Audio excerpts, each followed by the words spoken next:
We are clean through the word. That word wash you, baby. That word wash you, man.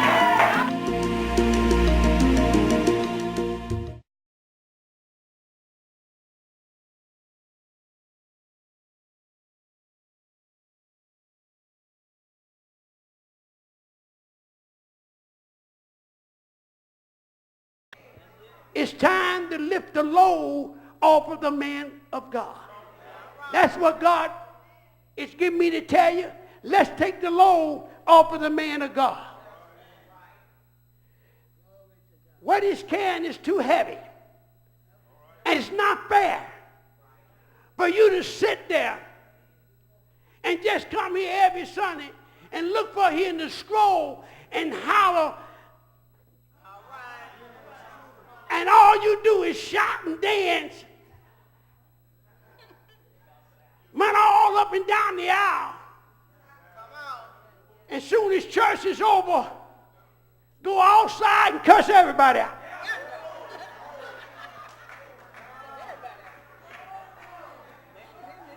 Must I tell it like it is?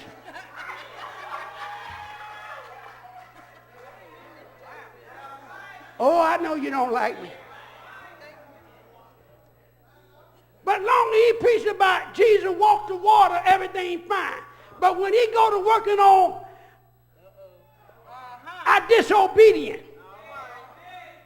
when he go to working on our conduct, we get angry with him and go in the back in the bathroom. Stay there when you say, is he almost over?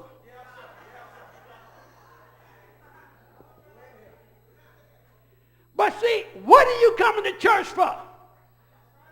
Are you coming to church that are suffering, that's going through, that's tired of backsliding, tired of lying, tired of dipping in and out, slipping and drinking, smoking? How long shall God put up with you? Nobody loved to get up and preach and scroll no more than me. But God said, I seen you as a Western Union boy. To tell my children I want them to pull up and follow my leader. It's time to take the load off of the man of God. Stop complaining every week. Every week. Not some week. Every week you complain. Don't care what God do for you today. Before next Sunday you can find fault.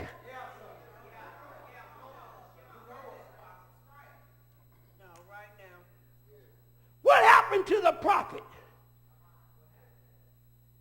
What happened to the prophetess? We used to hear it in the midst of the service, before the pastor got up and preached, yea, said the Lord our God. What happened? I tell you what happened. Your flesh had driven out prophecy. So every now and then you will hear it. And the man of God got to preach like no tomorrow. Twice harder, trying to keep you from going to hell.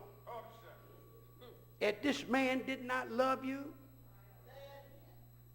he would not preach the way he's been preaching.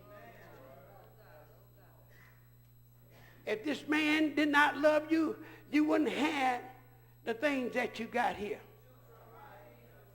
Daycare center, Bible school.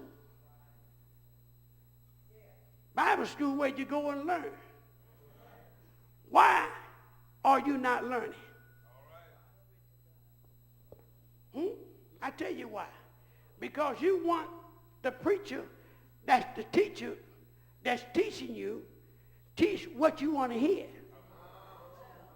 Teach me smooth things.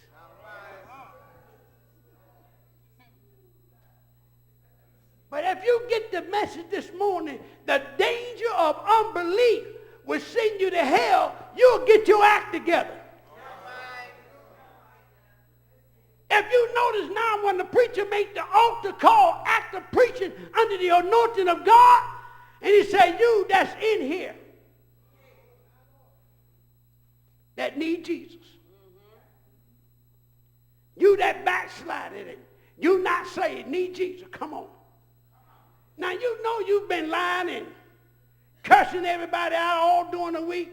You're going to sit there like you special.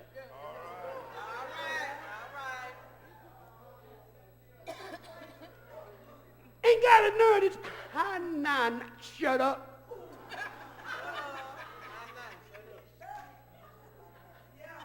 Here God making an altar call, and one or two, at the most no more than 4 or 5, come down at the altar.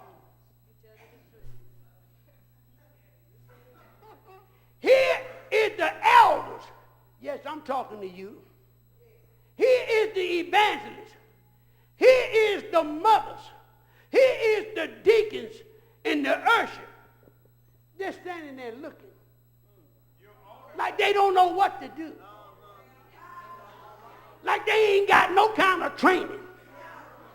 Like they just been released from the retarded hospital. Oh, I know y'all don't like me. Must I preach this thing like it is? When there used to be a time that when the preacher made the altar call,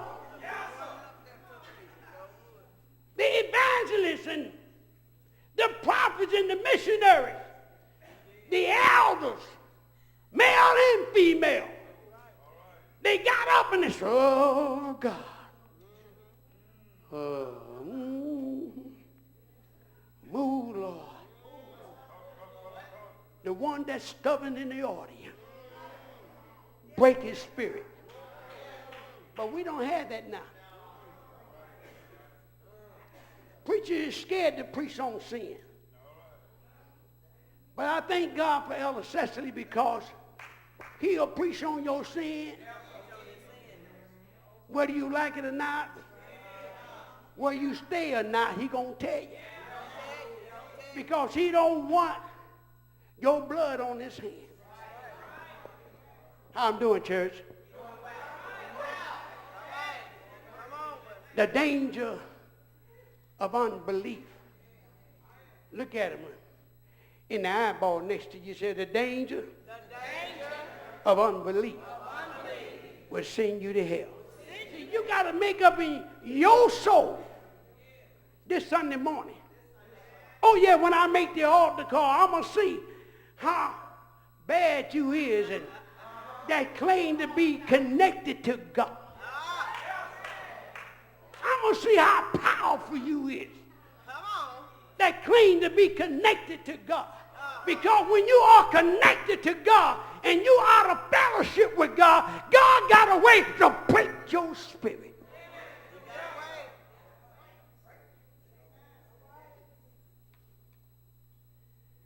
The danger of unbelief will send you to hell.